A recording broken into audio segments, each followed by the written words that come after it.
రామ్టాక్కి తిరిగి స్వాగతం.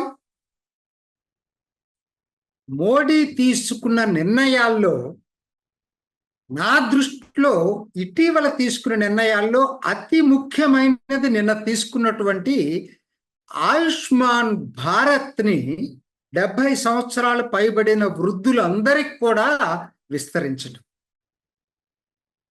ఇది అఫ్కోర్స్ నిన్న క్యాబినెట్లో 1,00,000 కోట్ల పైగా విలువ చేసే ప్రాజెక్టులు ఆమోదించబడ్డాయి. కానీ నా దృష్టిలో ఇది ఒక గేమ్ చేంజర్. ఎందుకు ఆ మాట అనాల్సి వస్తుందో నేను చెప్తాను. ఎన్నో గుండెలండి 70 సంవత్సరాలు దాటినటువంటి నిండు జీవితాలు ఈరోజు వాళ్ళ గుండెలు సేదదీరినాయి అని చెప్పచ్చు. సాంత్వన దొరికింది వాళ్ళకని చెప్పచ్చు. కారణాలు అనేక ఉన్నాయి. మారుతున్నటువంటి ఆలోచన ధోరణులు అన్నిటికన్నా ముఖ్యమైనది. ఇవాళ ఒకనాడు భారత్లో జాయింట్ ఫ్యామిలీ కాన్సెప్ట్ అనేది చాలా ఉమ్మడి కుటుంబం అంటే ఉమ్మడి కుటుంబమే ఉండేది ఒకనాడు.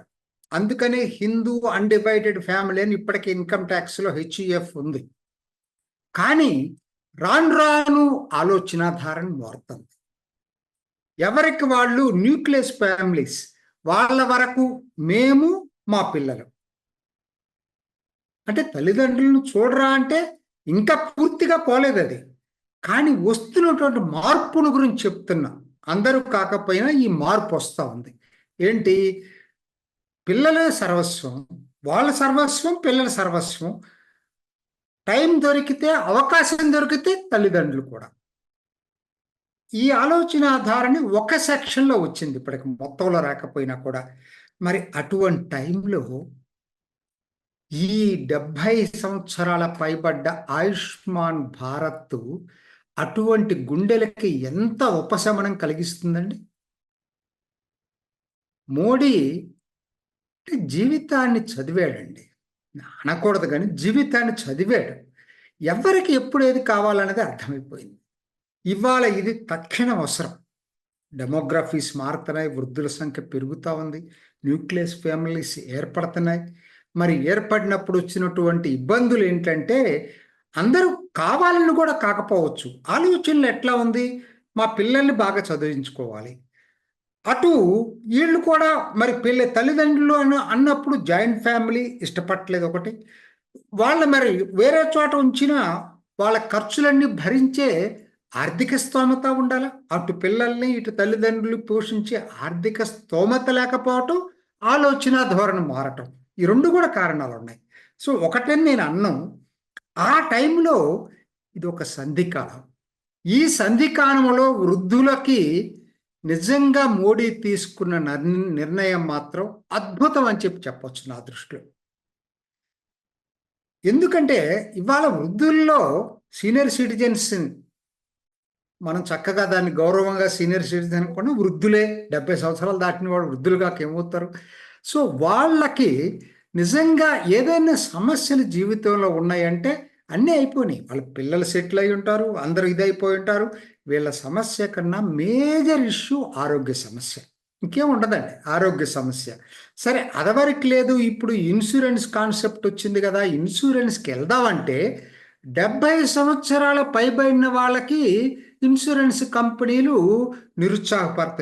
పరుస్తాయి.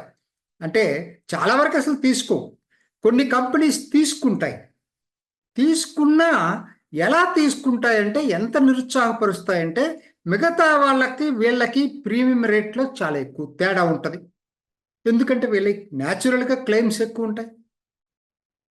అదే కాకుండా ఇంకొక క్లాజ్ ఉంటుంది ఇన్సూరెన్స్లో. కొత్తగా చేరాలి అనుకున్నప్పుడు 3 years లాక్-ఇన్ పీరియడ్ పెడతారు. ఏంటి లాక్-ఇన్ పీరియడ్ అంటే, ప్రీ ఎగ్జిస్టింగ్ ఎయిల్మెంట్స్ ఏమైతే ఉన్నాయో అవి ఈ 3 సంవత్సరాలు ఇన్సూరెన్స్లో కవర్ కావు.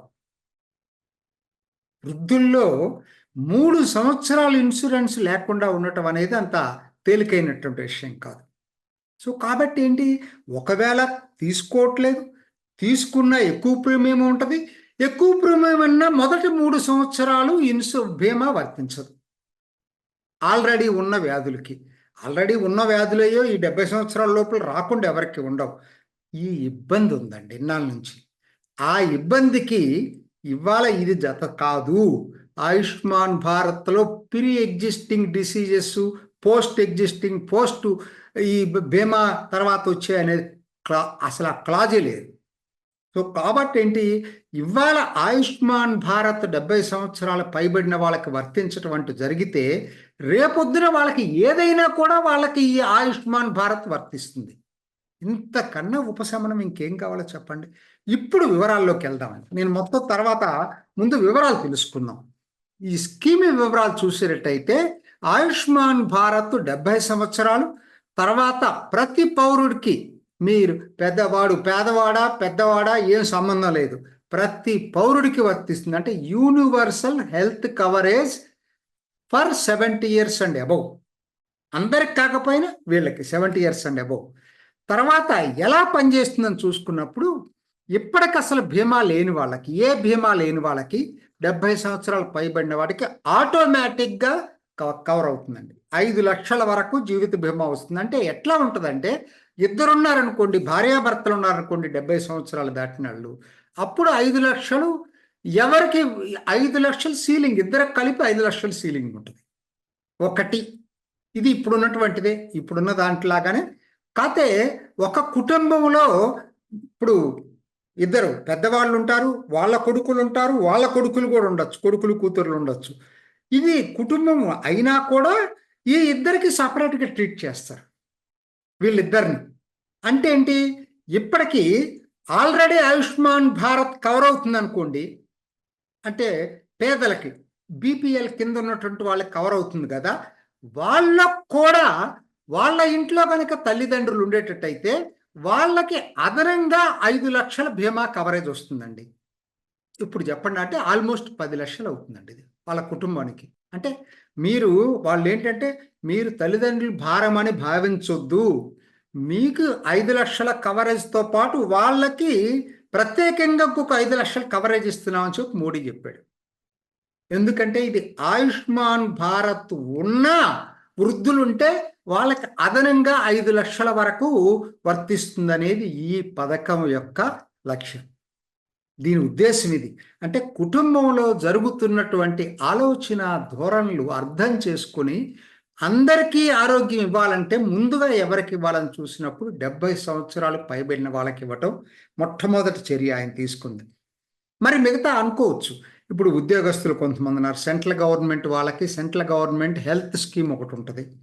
అట్లానే ఎక్స్ సర్వీస్ మెన్ వాళ్ళకు ఒక హెల్త్ స్కీమ్ ఉంది. అట్లానే ఇంకా ఈ central Ayushman Bharat central armed forces వాళ్ళకి ఒక స్కీమ్ ఉంది. మరి వీళ్ళకి ఎట్లా అని వచ్చినప్పుడు ఇదంతా ఫ్రీగా ఇచ్చే schemes, almost free schemes by government. So కాబట్టి ప్రభుత్వం ఏమంటుంది, మీరు ఆ స్కీమ్లైనా కంటిన్యూ కండి, లేదు అంటే ఆయుష్మాన్ భారత్లోనే కంటిన్యూ కండి, ఈ రెండిట్లో ఏదైనా మీకు చాయిస్ అని చెప్పింది. రెండోది, మూడోది అంటే ఇన్సూరెన్స్ ఉన్న వాళ్ళ సంగతి చెప్తున్నా, ఒక్కొక్కటి ఆయుష్మాన్ భారత్ ఉన్న వాళ్ళకి కవర్ అవుతుంది. రెండోది సెంట్రల్ గవర్నమెంటు, ఆర్మ్డ్ ఫోర్సెస్, తర్వాత ఈ ఎక్స్ సర్వీస్ మెన్ వాళ్ళకి ఆరోగ్య పథకం ఉండేటట్టయితే అదో ఇదో చాయిస్ తీసుకునే అవకాశం ఉంది. మూడోది, నేను డబ్బులు పెట్టి ప్రైవేట్ ఇన్సూరెన్స్ తీసుకున్నాను అనుకోండి, జాగ్రత్తగా వినండి, నేను డబ్బులు పెట్టి ప్రైవేట్ ఇన్సూరెన్స్ ఆల్రెడీ తీసుకున్నాను, కానీ ఏమవుతుంది, ఒక పెద్ద వైద్యం పెద్దవి వచ్చినప్పుడు ఆ ఇన్సూరెన్స్ కవరేజ్ సరిపోకపోవచ్చు. అందుకని ఏం చేశారంటే, ఆ కవరేజ్ ఉన్నా మీకు అదనంగా మీకు ఇది కూడా వర్తిస్తుంది. ఈ 5 లక్షల కవరేజ్ 70 సంవత్సరాల పైబడ్డారు కాబట్టి మీరు ప్రైవేట్ ఇన్సూరెన్స్ ఉన్నా కూడా ఇది వర్తిస్తుందని చెప్పి ఇంకో క్లాస్. 3 రకాలన్నమాట ఇన్సూరెన్స్ ఉన్న వాళ్ళల్లో 3 కేటగిరీస్. ఇప్పుడు నేను చెప్పింది అర్థమైంది కదా. ఇన్సూరెన్స్ లేని వాళ్ళకి అసలు ఇదంతా ఏం లేదు. ఇన్సూరెన్స్ ఇప్పటికి లేకుండా ఉన్న వాళ్ళు ఎవరైనా 70 సంవత్సరాలు పైబడిన వాళ్ళు ఉంటే ఆటోమేటిక్గా 5 లక్షల కవరేజ్ ఉన్న వాళ్ళకి నేను చెప్పిన 3 పద్ధతుల్లో కవరేజ్ అవుతుంది. మొత్తం ఇది అంచనాలు మాత్రమే. 4.5 కోట్ల కుటుంబాలకి 6 కోట్ల సీనియర్ సిటిజన్లకి అదనంగా లబ్ధి చేకూరుతుందనేది ఈ స్కీమ్ యొక్క భావన. ఇప్పటికి అంచనా ప్రకారం 3,437 కోట్లు అవుతుందట. కానీ బడ్జెట్ క్లియర్గా అయిందని డిమాండ్ డ్రివెన్ స్కీమ్ ఇది. అంటే అర్థం ఏంటంటే డిమాండ్ డ్రివెన్ స్కీమ్లో బడ్జెట్ పెట్టినా అంతకన్నా ఎక్కువ వచ్చినా కూడా దానికి అదనపు బడ్జెట్ పెడతారు. ఇప్పుడు ఉపాధి పథకం ఉంది, డిమాండ్ డ్రివెన్ స్కీమ్ అట్లనమాట ఇది కూడా. కాబట్టి దీనికి డబ్బుల సమస్య రాదు ఎటువంటి పరిస్థితుల్లో. ఎందుకు వచ్చింది అనేది ఇప్పుడు పాత ఒక్కసారి చూద్దామండి. ఎందుకనంటే ఎట్లా ఉంది ఇవాళ పరిస్థితి ఏంటి అనేది చూసినట్టయితే, ఇవాళ 60 సంవత్సరాల పైబడిన వాళ్ళ స్కీమ్స్ కనుక చూసేటట్టయితే ఇప్పటికి ఆయుష్మాన్ భారత్ దాదాపు 55 కోట్ల మందికి వర్తించింది. 5 సంవత్సరాల పైన 2018లో అమలు చేశారు. ప్రపంచంలో కల్లా అతి పెద్ద ఆరోగ్య పథకం ఏదన్నా ఉందంటే ఇదే ప్రపంచంలో. సరే, దాంట్లో లెక్కలు తీసుకుంటే ఇప్పుడు మీరు నెట్లో కొట్టినా దొరుకుతాయి. ఏంటంటే వాళ్ళ వెబ్సైట్లోకి వెళ్తే దొరుకుతాయి. 60 సంవత్సరాల వయసును బట్టి చూసి 60 సంవత్సరాల పైబడిన వాళ్ళు ఎంతమంది వాడుకుంటున్నారు, ఎంతమంది ఉన్నారు దీంట్లో స్కీములను చూస్తే 12% ఉన్నారండి. ఈ 55 కోట్లో 12% 60 సంవత్సరాల పైబడిన వాళ్ళ స్కీమ్. అయితే ఇంకొక వివరణ ఇందాక అధికారులు నిన్న చెప్పినప్పుడు వివరణ చెప్పింది ఏంటంటే, ఇవాళ క్లెయిమ్స్ ఏదైతే సెటిల్ అవుతున్నాయో సీనియర్ సిటిజన్స్కి 24%, అంటే దాదాపు 4/1 సీనియర్ సిటిజన్స్కే ఆ క్లెయిమ్స్ సెటిల్ అవుతున్నాయి. న్యాచురల్ 12% వాళ్ళు ఉన్న క్లెయిమ్స్ ఎక్కువ వాళ్ళవి ఉంటాయి. వాళ్ళకే కదా ఆరోగ్య సమస్యలు వచ్చేది, వృద్ధులకే కదా. సో అది దాన్ని కూడా మోడీ పరిగణలో తీసుకొని ఉండొచ్చు. ఎందుకంటే మోడీ అని ఎందుకు అంటున్నానంటే, ప్రభుత్వం అంటే మీ అందరూ తెలిసి వాళ్ళ ప్రభుత్వం మోడీ ఆలోచనలు బట్టి ఆ నిర్ణయాలు ఉంటున్నాయి. కింద వాళ్ళు ఏదైనా ఫీడ్బ్యాక్ ఇచ్చినా ఆయన ultimately he's the decision maker. తర్వాత ఇందాక నేను చెప్పింది చిన్న చిన్న కుటుంబాలకి ఆలోచన ధోరణి మారటం, ఆ సీనియర్ సిటిజన్స్కి ఎక్కువ సహాయం కావాల్సి రావటం, అవన్నీ కూడా పనిచేసినాయి. తర్వాత నాకు ఇంకొకటి ఏమనిపిస్తుందంటే, చివరగా నేను చెప్పేది మెల్లిమెల్లిగా ఇది సార్వజనీన ఆరోగ్య బీమా దశగా భారత్ వెళ్తుంది అని అనిపిస్తుంది. అంటే యూనివర్సల్ హెల్త్ స్కీమ్ అంటే ఏంటి, ప్రతి ఒక్క పౌరుడికి కవర్ అవుతుంది. ఇప్పుడు ఇంగ్లాండ్లో ఉంది, కవర్ అవుతుంది. చాలా దేశాలు, జర్మన్లో ఉంది, కవర్ అవుతుంది. అయితే చిన్న దేశాలు, వాళ్ళు బాగా అభివృద్ధి చెందిన దేశాలు. మనది అభివృద్ధి చెందుతున్న దేశం, అతి పెద్ద దేశం. దీన్ని అమలు చేయటం అంత తేలిక కాదు. అయినా మోడీ ఆ దిశగా అడుగులేస్తున్నాడని నాకు అనిపిస్తా ఉంది. మొదట్లో 10.5 కోట్ల కుటుంబాలండి, తర్వాత 12 కోట్ల కుటుంబాలనియండి విస్తరించడం వలన. తర్వాత ఏం జరిగింది, పోయిన సంవత్సరం అనుకుంటా, ఆశా వర్కర్లు, అంగన్వాడీ వర్కర్లు, అంగన్వాడీ హౌస్ మెయిడ్స్, వీళ్ళకి 37 లక్షల కుటుంబాలకి దీన్ని వర్తించాడు. తర్వాత జరిగినటువంటి పరిణామం ఇది. వాళ్ళందరికీ ఇప్పుడు ఆయుష్మాన్ భారత్ వర్తించారు. సో అంటే ఇది కోవిడ్లో అనుకుంటా జరిగింది వర్తించాడు. అంటే విస్తరించుకుంటూ వెళ్తున్నాడు.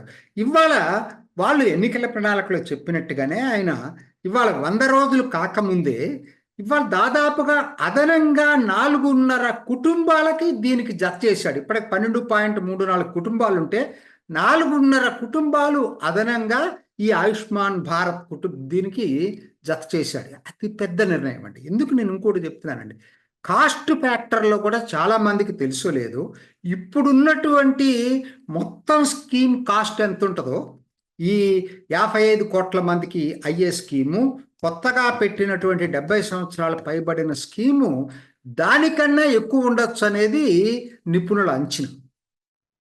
ఎందుకంటే క్లెయిమ్స్ ఇక్కడ ఎక్కువ ఉంటాయి. వాటిల్లో క్లెయిమ్, ఇప్పుడు యంగ్ పీపుల్లో క్లెయిమ్స్ ఏ ఉండవు కదా, వీటిల్లో క్లెయిమ్స్ ఎక్కువ ఉంటాయి. సో కాబట్టి ఇది ఆల్మోస్ట్ అటవరకు 2018లో పెట్టినప్పుడు తీసుకున్న నిర్ణయం ఎంత సాహసోపేత నిర్ణయమో, ఇప్పుడు ఇది కూడా అంతే సాహసోపేత నిర్ణయంగా మనం చూడాల్సినటువంటి అవసరం ఉంటుంది. అందుకనే నా దృష్టిలో మెల్లిమెల్లిగా ఇది మొత్తం అందరి పౌరులకి వర్తించే దిశగా మోడీ పావులు కదులుతున్నట్టుగా తెలుస్తూ ఉంది. ఇది ఆ దిశలో ఈ 70 సంవత్సరాలు పైబడిన వాళ్ళకి ఇవాళ ప్రతి ఒక్కరికి వర్తించడం అనేది అత్యంత ముఖ్య నిర్ణయంగా నాకు అనిపిస్తాం. ఇది ఈనాటి రామ్ టాక్. ఇంకొక ఎపిసోడ్లో మళ్ళీ కలుసుకుందాం. నమస్తే. మీ అభిప్రాయాన్ని కూడా కామెంట్ బాక్స్లో తెలియజేస్తూ ఇలాంటి ఇంట్రెస్టింగ్ అప్డేట్స్ కోసం మా ఛానల్ని సబ్స్క్రైబ్ చేసుకోండి.